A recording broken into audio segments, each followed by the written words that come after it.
I have absolutely no idea how to start this video. It's not something I'm particularly excited about filming, but I feel like I need to. I feel like this has to happen. So in this video, I'm going to be talking about the news about Anthony Bourdain and kind of just sharing my thoughts on it. Before I get into it, I am not a mental health professional. My channel is about mental health and travel, and so that's kind of why I feel the need to talk about this. This is a video about a very sensitive topic. I just want to give kind of a real authentic trigger warning. If you are in any kind of emotional crisis, what I'd suggest to you is to probably not watch this video. If you are considering suicide, or if you know of someone who is, call this number or share this number with that person. It's 1-800-273-8255, and that's the National Suicide Prevention Line. They also have an online chat, so if you really don't want to be on the phone actually talking with someone, you can just do the chat. There's also a texting option through the crisis text line. That's a separate organization, and for that you text HOME, HOME, to 741-741. The last thing I'll mention is that I know I have a bit of an international audience, so I do also have a link below to a website called ibpf.org, and that has international suicide prevention phone numbers. I have no idea how long this video is going to be. It's going to be kind of chatty. So first of all, I just want to talk about why I care about this topic. Mental health has been an interest of mine for a very long time, and kind of once I started recognizing my own anxiety and depression, that interest only grew, and that kind of grew into this, Lauren Without Fear, this blog and YouTube channel, and all the social media associated. I feel like I'm getting too professional. I need to take it a step back and just be real with you guys. This is a hard one, you guys. This is a hard one to film. I actually wasn't really aware that Anthony Bourdain dealt with mental health stuff. He's a very realistic, kind of cynical guy. So, but that doesn't mean someone is depressed, So I really love Anthony Bourdain because of his travel content, and food content. I love food. I love travel. I don't know. I fell in love with No Reservations, with Parts Unknown. I love everything he put out. I read Kitchen Confidential. Anthony Bourdain was totally one of my inspirations for wanting to travel, to start any kind of travel content of my own, to make videos. And actually, what's crazy is I remember when we were living in China, Eric's Eric's my husband. He's so kind of what's the end goal? What's your dream? If you could have a dream position come out of all this work you're putting in online, what would that look like? And I told him, no joke, I said, I want to be the female Anthony Bourdain. And I don't want everything associated with that. I don't want to work in the restaurant business. I don't want to, all this stuff. There's a lot of aspects of it that I realize are not glamorous and probably not quite up my alley, but I think you guys generally get what I mean. I've always wanted to explore other cultures, really get to know people personally, go off the beaten path when I travel. I have a lot of anxiety and I get super paranoid about stuff, so it is definitely a stretch for me to think like that. But just as an example, there's a video I made called Waking Up on an Island in Rural China. That was outside of an area called Quanjiao. We drove really far out. We had a friend, sort of a loose friendship that hosted us. We went to this island and the whole thing was way beyond my comfort zone, right? So I basically channeled my inner Anthony Bourdain during that trip, and I was I got this, I can do it. It was definitely roughing it for my personal terms. We arrived to this lake at nighttime. We took a boat at night, a private, just small boat with people I had never met before. It's so dark. There's no street lights for sure. It's very rural area. We get out to this island.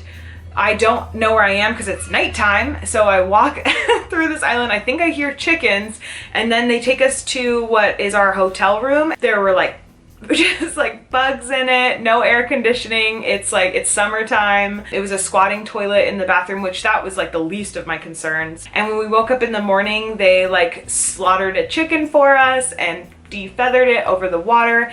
And my point of saying all this is just that I don't think I would have been very excited about any of this stuff, and I don't know that I would have quite seen the value in it had it not been for my binge watching of Anthony Bourdain travel content. Because in a weird way, he kind of made it okay to get dirty when you travel. My type of travel that I desire deep down is to explore off the beaten path, meet locals, try the real food that like real locals eat. And that's what Anthony Bourdain did. So yeah, he just kind of was like an inspiration for me. He's an idol, and I mean, he still will continue to be one. So as soon as I heard about his death, which was a suicide, my heart sank. I immediately teared up. I've never cried over celebrity death before, but I was kind of, I don't know, it really bummed me out. It hit me hard. There was something special about Anthony Bourdain to me, and when I found out it was a suicide, it was just even more like, oh my God, like, I don't deal with suicidal ideation. However, I do deal with depression. So I can understand why someone would want to end their life. In that moment, I kind of realized that him and I had more in common than I thought. And I don't know, it was hard. Hold on. Yeah, this is an emotional video.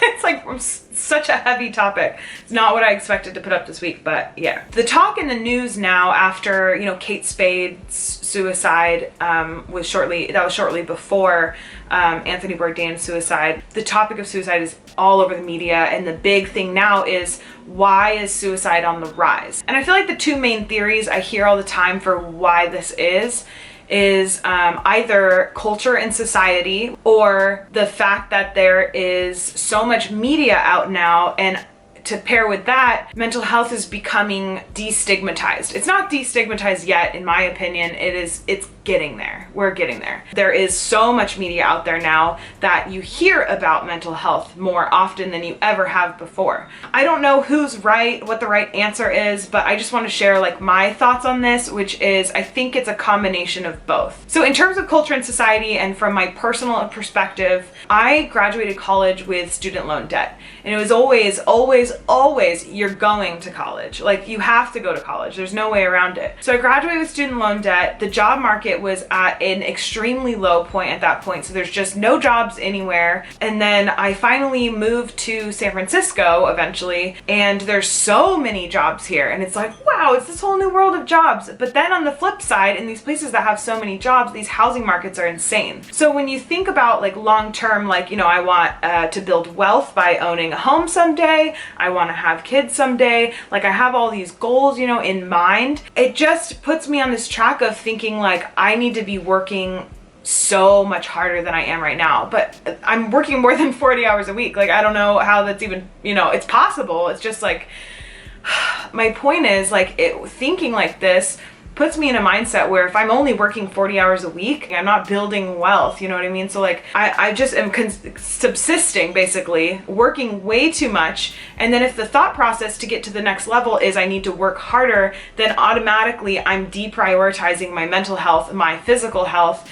And so that's kind of this like cultural and societal thing that I see when it comes to the topic of suicide. I hope that made sense. Basically, like, we're just working ourselves to death. And if we don't prioritize our mental health at some point, it can lead people to suicidal ideation. The other aspect of it, the media and mental health being destigmatized, I definitely think that has brought suicide to light.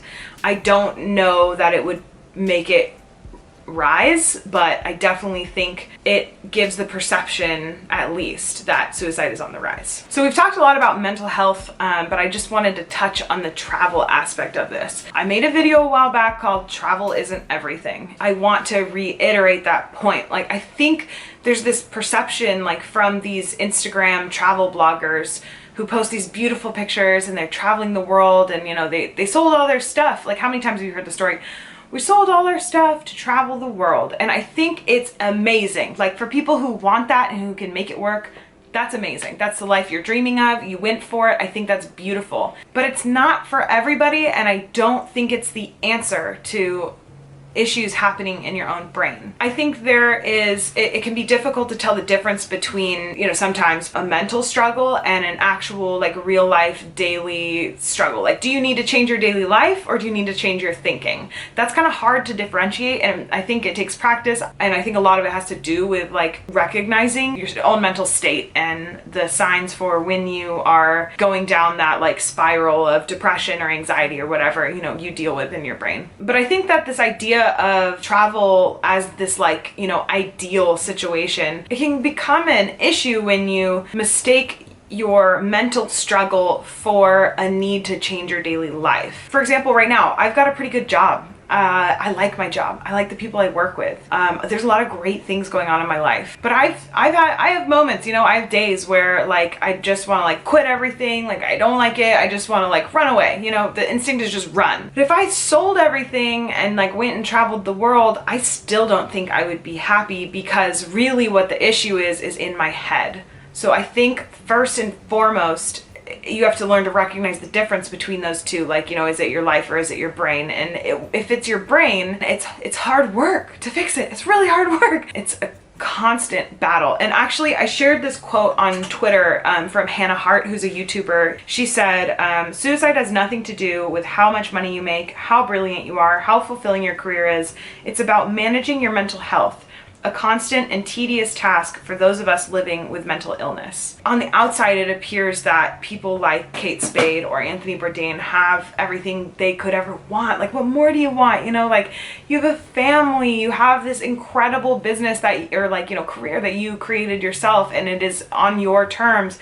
You have so many friends, people love you, you have fame, you have money, like, you know, you have everything, but there's something still going on with your brain. That is so possible, because those things, those worldly things, don't solve the brain's issues. But I think it is a constant and tedious task that you deal with every day. For me personally, that doesn't scare me. Like, I'm willing to put in the hard work. I'm willing to take on this constant and tedious task. It's a roller coaster. It's a freaking roller coaster. It's up and down. Every day is different. I'm willing to do it because there's so much beauty in this world, and there's so many things that bring me joy. And it's that, like, those slivers of hope, you know, like, I'm loved by people, you know, and who I love in return, like, you know, friends, family, my husband, my dog. And none of this solves what's going on in my brain, but these are the like beautiful and like happy things in the world, is the positive side of things that I hang on to, and that's where my hope is.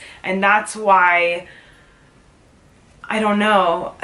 I don't know why that's anything. I guess my point is, our brains are really hard work, especially when you deal with mental illness, especially when you deal with depression, anxiety. Like, I know firsthand how difficult it can be and how emotional roller coastery it can be. And I may not know exactly what you're going through, but I do know that our brains are hard work and we need to keep working at them. And it's something that should be prioritized. And I am wanting to prioritize that more and more. Like, what I mean is, I've been sort of like auditing my days lately and saying, okay, like, you woke up at this time, you did all these chores, you went to work, you did all this stuff, you came home.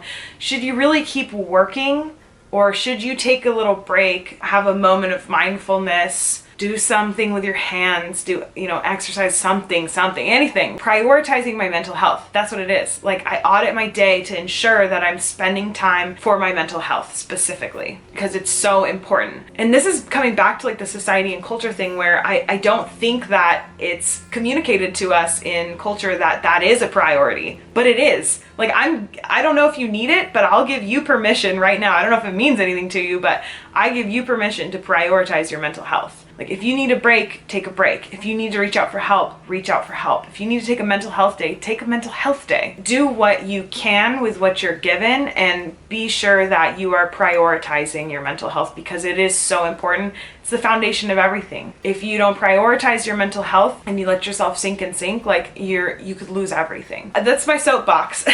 If you're kind of wondering what I'm doing, because I did say that I've been kind of dealing with some mental health stuff, and actually that's why I haven't really been making mental health content, is just because I'm kind of in the thick of it myself, and it's nothing to be scared of. I'm not trying to like bring attention to myself at all. Like, clearly I'm not making videos about it, so yeah. I am seeking an actual therapist. I don't know, I keep putting it off because it scares me. It's very scary, but like, I need to do it. I need to do it. The other thing is, I actually got a cognitive behavioral therapy workbook. So specifically what I'm looking for is a therapist who specializes in cognitive behavioral therapy, because I I can see in my own brain that I could have a happier daily life if I changed my thinking on some things. I am also seeking like just a place to chat, like support in a support group that I made on Facebook called the Fearless Fam. Like how weird is it that I made a support group back in the day on Facebook, and then like sometimes I go there looking for support. It's just the craziest thing. I've also gotten on a few subreddits on Reddit. I'm just starting to get into Reddit. I'm very new, but I'm on the depression Reddit subreddit, which, like, major trigger warning for the depression subreddit. It is like, it can be really honestly depressing, and it can also be very uplifting. Like if you read a depressing post, go look at the comments. People are so supportive. It's really cool. It's actually, there's a pretty cool community on there. And I'm also on the anxiety subreddit as well, which I really like because it makes me feel less crazy. So yeah, that's everything. That's what I'm doing. I'm not going to promote any of my crap. I will actually, one thing I will say, which I'm an affiliate of this program. It's not why I'm mentioning it. It is an online therapy website called BetterHelp. So I'll have a link to that down below. It's affordable online counseling. I did it before when I was kind of struggling, and it really helped me out. I think I need to go see a therapist in person for my next step, which is why I'm no longer on BetterHelp as a user, but I was for many months, and I got a lot out of it, like a lot. And that's pretty much everything. I want to be posting a lot more China content right now because I know a lot of you guys are leaving for China, so stay tuned for that. And I'll see you next week. Okay, bye. Actually, I gotta say, I started this video really bummed out, and I feel better. Like there really is a benefit to talking to people. So thanks for letting me vent. Bye.